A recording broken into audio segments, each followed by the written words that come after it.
नमस्कार। Unacademy IAS में आप सभी का स्वागत है। और डेली करंट अफेयर्स के आज के इस सेशन में हम डिस्कस करने वाले हैं एक इंपॉर्टेंट टॉपिक पर। तो आज के न्यूज़पेपर में आप देखोगे एक न्यूज आया जिसका शीर्षक क्या है कि after 5 year India to issue visa to Chinese tourist. तो 5 साल के गैप के बाद भारत के द्वारा जो चाइनीज टूरिस्ट है उनको वीजा देने की शुरुआत की गई है।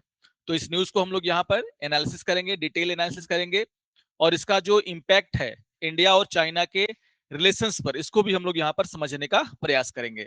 तो शुरू करते हैं आज के सेशन को।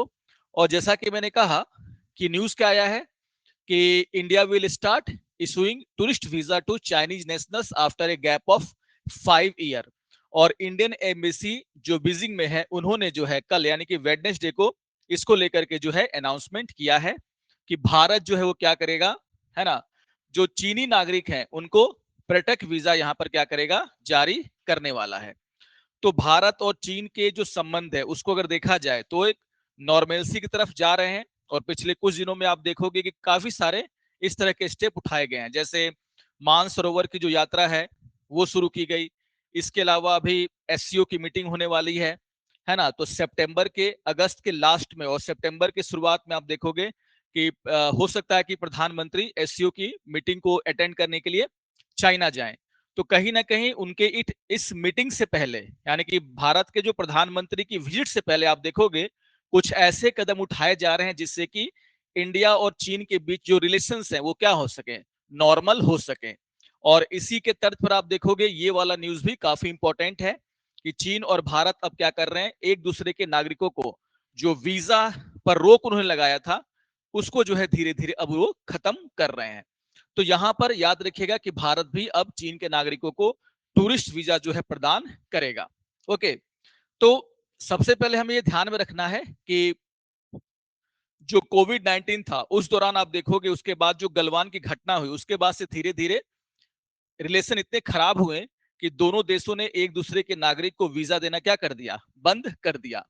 तो यहां पर जैसे कि मैं बार बार कह रहा हूं कि लाइन ऑफ एक्चुअल कंट्रोल पर जो स्टैंड ऑफ है और यहां पर जो गलवान क्लैशेस हुआ था 2020 में, उसके बाद से आप देखोगे दोनों देशों ने एक दूसरे के नागरिक को वीजा देना बंद कर दिया था, जिसको अब धीरे धीरे क्या किया जा रहा है, शुरू किया जा रहा है। तो ये सारी बातें आपको ध्यान में रखना है। चाइना की तरफ से भी इसका स्वागत किया गया है और कहा गया है कि एक पॉजिटिव स्टेप है जो आगे चल करके भारत और चीन के संबंधों को और क्या करेगा, गहरा करेगा और जो एक नॉर्मल संबंध होने चाहिए दो देशों के बीच में उसको आगे बढ़ाएगा। तो इस तरह की चीजें आपको देखने को यहां पर मिलेंगी। इसके अलावा इसके इससे जुड़ी कुछ और बातों पर हम डिस्कस करेंगे, लेकिन कुछ बातें हैं, कुछ इंफॉर्मेशन है जिनको आपको सभी को ध्यान में रखना है। जैसे अगर आप बिहार में हैं, पटना में हैं और हमारा जो अनअकैडमी का पटना का ऑफलाइन सेंटर है वहां पर आप यूपीएससी और बीपीएससी के नए बैचेस को क्या कर सकते हैं, ज्वाइन कर सकते हैं। नया बैच कब शुरू होगा इसकी जानकारी लेने के लिए आप विजिट कर सकते हैं हमारे ऑफिस में, जहां पर आपको ये सारी जानकारी दे दी जाएगी। इसके अलावा आपको ये ध्यान में रखना है कि जो हमारा अनअकैडमी का वेबसाइट है वहां पर भी कुछ बहुत ही इंपॉर्टेंट चीजें आपको उपलब्ध हैं। जैसे अगर आप वीकली मैगजीन डाउनलोड करना चाहते हैं, मंथली मैगजीन डाउनलोड करना चाहते हैं या फिर पीवाईक्यू डाउनलोड करना चाहते हैं तो आप आसानी से अनअकैडमी के वेबसाइट से इसको जाकर के प्राप्त कर सकते हैं। तो आपको सिर्फ विजिट करना है अनअकैडमी के वेबसाइट पर और ये सारे जो सुविधाएं हैं उसका आप लाभ उठा सकते हैं। इसके अलावा एक और न्यूज है जो कि आपके लिए काफी इंपॉर्टेंट है। अगर आप 2026 में आईएएस का एग्जाम देने वाले हैं, यूपीएससी का एग्जाम देने वाले हैं, तो आपके लिए प्रीलिम्स और मेंस टेस्ट सीरीज शुरू किया जा चुका है। तो जो लोग भी 26 में अटेम्प्ट लेने वाले उनके लिए काफी इंपॉर्टेंट है, आप इस टेस्ट को भी ज्वाइन कर सकते हैं।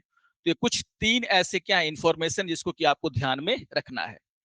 अब अगर हम आगे बढ़ते हैं अपने न्यूज की तरफ, तो मैंने क्या कहा कि कोविड पैंडेमिक के दौरान जिस तरीके से आप देखोगे कि भारत और चीन के बीच में गलवान की घटना हुई, उसके बाद से चीन के द्वारा भारत के कई सारे इलाकों में सेना को भेज दिया गया, दोनों तरफ की सेनाएं एक दूसरे के सामने खड़ी हुई, यानी कि जो स्टैंड ऑफ था उसका असर यह हुआ कि दोनों देशों ने फ्लाइट कैंसिल कर दी और जो वीजा सर्विस था उसको क्या कर दिया, पूरी तरीके से बंद कर दिया। और अब जो है जाकर के यहां पर यह कहा जा रहा है कि इसको हम लोग क्या कर रहे हैं, शुरू कर रहे हैं। अगर हम चाइना की बात करें तो चाइना ने जो है 2022 में ही भारत के कुछ नागरिकों को जो है वीजा देना शुरू कर दिया था। जैसे यहां पर क्या कहा जा रहा है कि China restore visa application for Indian students. तो भारत के जो स्टूडेंट्स थे उनको वीजा देने की शुरुआत जो है चाइना ने 2022 में शुरू कर दी थी। और यहां पर आप देखोगे जो बिजनेस और टूरिज्म पर्पस था उसको इन्होंने आगे चल करके क्या कर दिया, वीजा देना शुरू कर दिया। लेकिन अगर हम भारत की बात करें तो भारत ने जो है ऐसा नहीं किया था। अभी भी भारत जो है चीनी नागरिकों को जो टूरिस्ट वीजा था वो देना उसने शुरू नहीं किया था। तो सबसे पहले आपको ध्यान में रखना है कि चाइना के द्वारा 2022 से ही इंडियन स्टूडेंट को वहां पर पढ़ने के लिए जो वीजा दिया जाता है उसकी शुरुआत उन्होंने 2022 में कर दी थी। और यहां पर आपको यह भी ध्यान में रखना है कि जनवरी से लेकर के जून 2025 के बीच में जो चाइना ने जो है लगभग 85,000 वीजा जो है इंडियन स्टूडेंट्स या फिर जो बिजनेस के लिए जो है जो वीजा मांगे जाते हैं उनको दिया था। तो चाइना के द्वारा जनवरी से लेकर के जून 2025 के बीच में आप देखोगे स्टूडेंट कैटेगरी और जो बिजनेस कैटेगरी है उनमें आप देखोगे कि 85,000 के करीब वीजा जो है जारी किए गए थे। बट टूरिज्म पर आप देखोगे, टूरिज्म को ध्यान में रखकर देखा जाए तो अभी तक टूरिज्म के आधार पर वीजा जारी नहीं किया जा रहा था। तो क्या कहा, but not for tourism until now. तो अब जो है टूरिज्म के नाम पर भी क्या है ना, अनुमति दी जाएगी वीजा की। और ये लास्ट एक कैटेगरी था जिसमें आप देखोगे कि चाइना और इंडिया एक दूसरे को जो है वीजा प्रदान नहीं कर रहे थे। तो कुछ इंपॉर्टेंट बातें हैं जिसको कि आप लोग डेटाज हैं जिसको कि आप लोग क्या करेंगे, ध्यान में रखेंगे। तो चाइना ने 2022 से ही वीजा को धीरे धीरे क्या किया था, शुरुआत कर दिया था। अब देखो एक डेटा है जिसको कि आपको ध्यान में रखना है। डेटा क्या कहता है, according to the ministry of tourism, है ना, according to the ministry of tourism, है ना, इन 2019, ये कोविड के पहले का डेटा है, यानी कि जब हमारे और चाइना के बीच में रिलेशन खराब हुए थे उसके पहले का डेटा है। और वो क्या डेटा कहता है कि according to the ministry of tourism in 2019 before the lockdown आप देखोगे nearly 3 lakh Chinese tourist Bharat visit किए थे, है ना।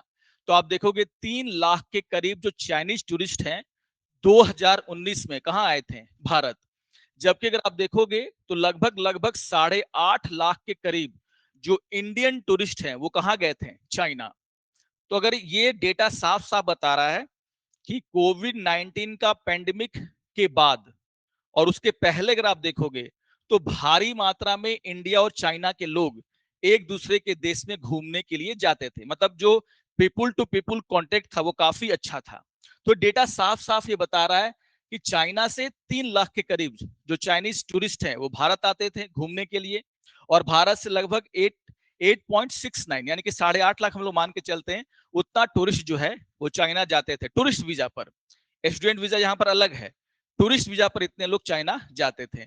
लेकिन 2020 के बाद अगर आप देखोगे तो इसमें भारी कमी आई। जो गलवान की घटना है उसके बाद तो पूरा का पूरा वीजा सर्विस ही क्या कर दिया गया, रोक दिया गया। और अब जाकर के जो है इसको फिर से क्या किया जा रहा है, शुरुआत किया जा रहा है। तो इस सारा डेटा जो है आपके लिए क्या है, इंपॉर्टेंट है। इसको आप लोग क्या करेंगे, जरूर नोट डाउन कर लेंगे। इसके अलावा आप देखोगे कि अभी जैसे मैंने कहा कि लगातार एससीओ की जो मीटिंग होने वाली है कहां पर, बीजिंग में, चाइना में, उसको अटेंड करने के लिए प्रधानमंत्री जाएंगे। अब उसके पहले वो सारे काम किए जा रहे हैं जिससे भारत और चीन के बीच में एक नॉर्मल रिलेशन को दर्शाया जा सके कि उनके बीच में क्या है, अच्छा रिलेशन है। और आप देखोगे एक और यहाँ पर न्यूज है जो कि ध्यान रखना कि जो इंडिया और चाइना के बीच में, इंडिया और चाइना के बीच में जो बॉर्डर इशू है उसको कैसे सॉल्व किया जाए, इसको लेकर के एक मैकेनिज्म तैयार किया गया है जिसको हम लोग क्या बोलते हैं, working mechanism for consultation and coordination, उसको बोलते हैं WMCC। ये एक बॉडी है जो क्या करती है, जिसमें दोनों देशों के अधिकारी शामिल होते हैं और ये लोग कैसे हमारा जो सीमा विवाद है उसको सॉल्व किया जाए इसको लेकर के क्या करते हैं, बातचीत करते हैं। तो उसका जो 34वां मीटिंग है वो भी आयोजित किया गया और यहां पर भी ये कहा गया कि काफी काफी अच्छे तरीके से बातचीत हुई है और पीसफुल तरीके से भारत और चाइना क्या करेंगे, अपने बॉर्डर इशू को यहाँ पर सॉल्व करेंगे। तो अगर देखा जाए तो पिछले कुछ दिनों में चाहे मानसरोवर की यात्रा को रिज्यूम करना हो, चाहे अभी वीजा को लेकर के जो न्यूज आया कि टूरिस्ट वीजा भी अब दोनों देश क्या करेंगे, एक दूसरे देश के लोगों को देंगे, या फिर एससीओ की बैठक में जो है पीएम का जाना, ये ऐसी घटनाएं हैं जो सीधे सीधे इस बात को दर्शा रही हैं कि भारत और चीन एक दूसरे के साथ अपने संबंधों को काफी सीरियसली ठीक करना चाहते हैं। तो ये एक अपडेट था आज के न्यूज में, इसको एक बार देख लीजिएगा। छोटा न्यूज है लेकिन काफी इंपॉर्टेंट है इंडिया एंड चाइना के रिलेशन को देखते हुए। तो ये था आज का न्यूज। आशा करता हूं कि आप सभी को पसंद आया होगा। अगर अच्छा लगे तो जरूर आप इसको लाइक करेंगे, जो इंपॉर्टेंट बातें इसमें है उसको जरूर नोट डाउन कर लेंगे ताकि फ्यूचर में आपको काम आ सके। तो मिलते हैं नेक्स्ट सेशन में इसी तरह के किसी टॉपिक पर इंपॉर्टेंट डिस्कशन के साथ। तब तक के लिए नमस्कार और धन्यवाद।